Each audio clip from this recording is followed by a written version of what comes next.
I've been asked to look at so many Google ad accounts lately, and a lot of clients try to do it by themselves because Google claims that it's so easy to spin up a campaign for your business, and they have the stuff like smart campaigns that I'll get into.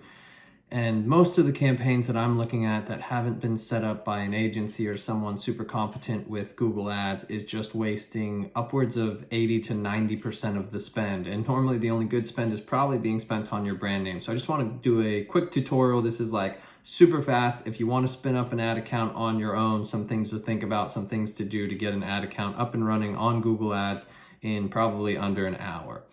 So the reason why you want to do this is because, like I said, Google claims that you can just click a few buttons, they learn about your business, they can start campaigns. They normally use a smart campaign, which actually gives you limited view into the data and the results.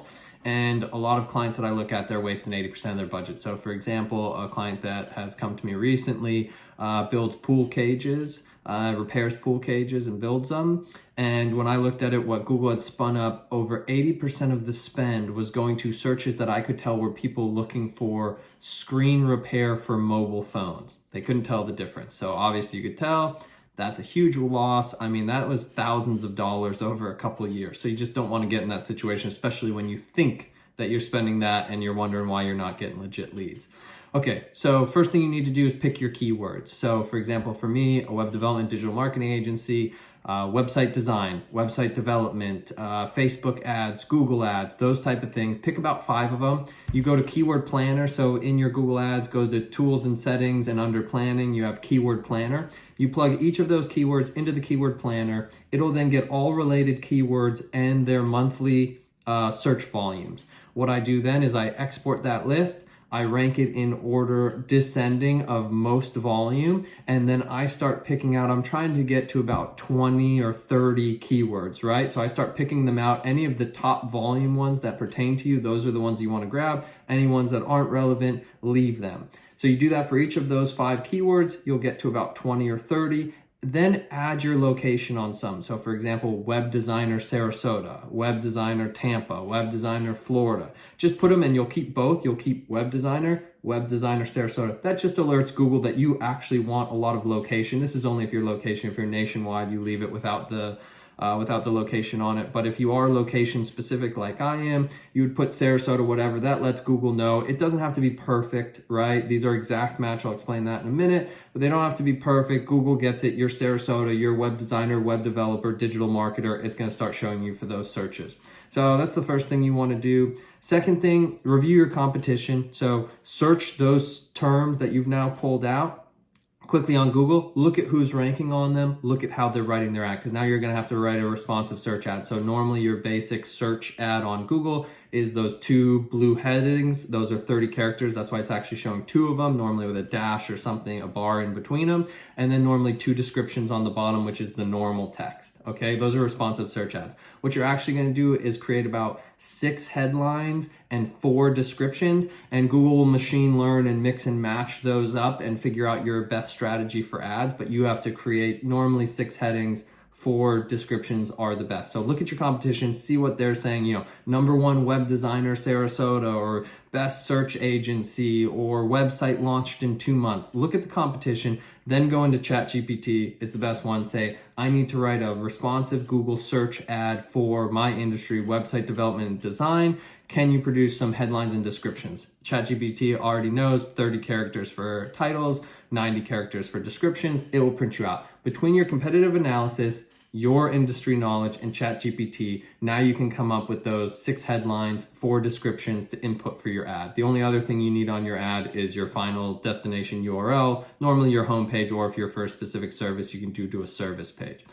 Okay, now about creating the campaign. So go into Google Ads, create campaign. For the campaign objective, just create a campaign without goals guidance. You have goals of web visitors, phone calls, all of that stuff, but you can change that all at the end. So I'd just say no guidance for now. Make it a search campaign. So they have display network where you could show on banners. They have obviously YouTube. They have shopping for product campaigns, but this would just be your basic search. And then when you select bidding, manual CPC. So that's how each one of these searches is an auction, and you're paying against your competition for how much you have to pay for that click, for that impression. And you need to bid on that somehow. Tell Google how much you're willing to pay for a potential click. Google's now put into play, they want you to bid, optimize for conversions, optimize for clicks, so they're using their algorithm to bid. This is kind of what I call caveman strategy. It's old school, it's manual CPC. It's like I'm saying for website design Sarasota, I'm willing to pay $30 per click. That's a really expensive one. My industry is pretty expensive. You know, lawyers and all that I run for, they can get up to $150, but then you have some other industries that are normally around $1 a click. So you'll find that out. That'll make sense. And normally, you know, if other people are doing it and they're profitable, as long as you're competitive, you should be profitable at acquiring leads. But you pick your manual cost per click. So that's just saying, so $30 or whatever that is. You don't want the algorithm to pick for you.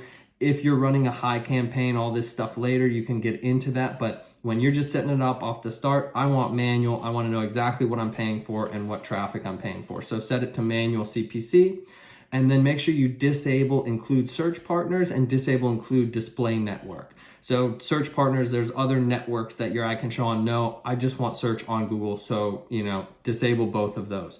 Also for your targeting, when you get into location, make sure you change it to people in or regularly in your target market. So Google's done this great thing where their standard way to pick that is also people who are interested in it. Okay, so if I'm trying to get, you know, small businesses in Sarasota to come to my agency and I put Sarasota, I don't want people interested in Sarasota. They've searched Sarasota before, they were curious about it, they might be traveling. No, I'm looking for people in or regularly in. You can't do live here, that's as tight targeted as you can get. Make sure you switch that. It's just a way to Google to show to more people and get more of your money. But especially if you're like a local service-based business where you don't go out of market, that's terrible to have on. It'll do that automatically and you'll be wasting a ton of that spend. So make sure you get that.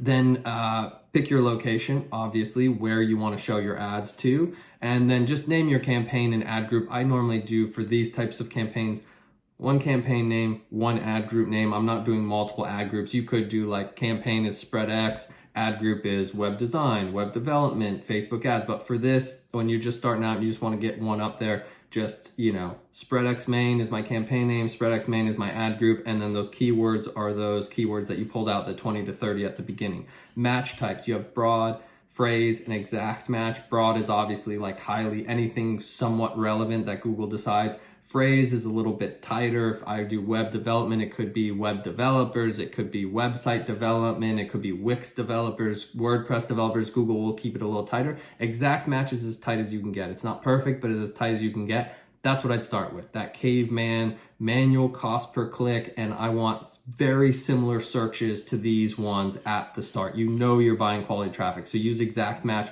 on all of those keywords.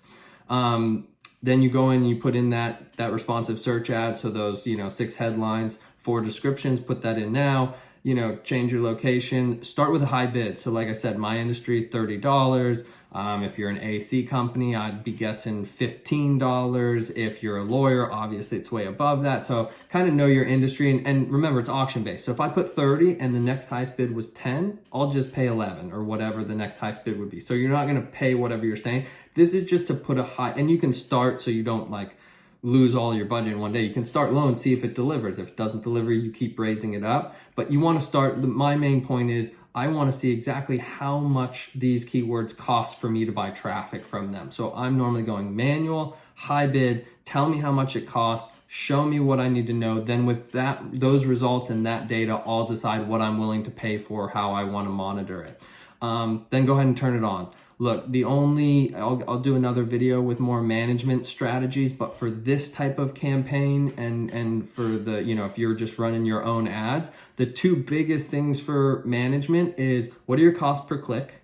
Are you willing to pay it? See if it makes sense in your head, right? Website design, Sarasota, Florida. If I'm getting clicks for $30 and I know how much a lead normally costs me on other channels or what profit that's going to bring to my company, I decide, all right, $30. So, you know, for 100, I have to pay $3,000. Do I think I can convert 1 out of those 100, right? You just kind of make that mental math in your head. Obviously, as you run these campaigns, the math will actually work out. You'll see what you convert on your site and if it makes sense. But at first, that's what you're just collecting data and then you're saying, does that make sense to me? Obviously, if you're sitting there and saying, no chance, I don't think that makes sense, I don't think I'm going to convert that many and that's the cost, you turn it off. Normally, you should be able to think, as long as you're competitive, like I said, with the other people in the auction, you should think you could be profitable. So you're looking at that. you're looking at your cost per click, you're looking at your search impression share. I'll go into this in another video, but that basically shows you how often your ad showed to the people in your target area for those keywords compared to how much it could have shown. That will tell you if you need to bid higher. So if I showed 50% of the time with a $20 bid,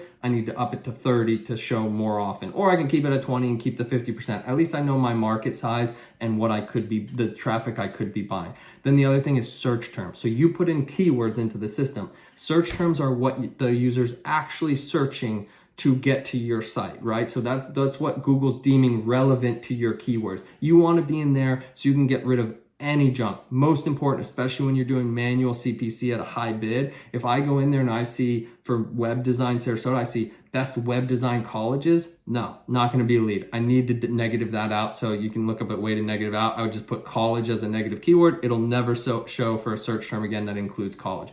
Web design jobs, not going to be a lead. Someone looking for web designs, they're looking for jobs, not me, negative out jobs. So you got to keep an eye on your searches because you're paying a high cost per click for specific searches. You need to make sure once you start, that'll only take, with only 20 to 30 keywords, it should only take a couple weeks to dial that in. Then, every time you log in and you see your searches, you're paying for quality traffic. Now the results will show, you'll make your decisions off of that, but at least it'll never be that smart campaign, Google optimized campaign where you're paying for, searches for mobile phone screen repair when you do pool cages and you're spending thousands of dollars on that. So that's a quick rundown. I know it's a lot of details. That's how I set it up. If you have any questions, reach out anytime and I'll do some more videos later about the actual advanced management strategies after that. But like I said, caveman style, set it up. You're buying quality traffic on a, great traffic generating lead source as Google. And it's a quick way to do it for your business. And I'd advise all businesses to have a Google Ads campaign strategy. I don't think there's almost any business out there that shouldn't be running Google Ads. And it's a mature marketplace. So, it's not cheap. It's not like TikTok ads or anything like that where you can make a bank. But it's properly priced. The people there are profitable and they're paying a certain, and it's auction based. So as long as you can, compete with the best of them, you should be able to drive leads profitably. All right, guys, that's it for today.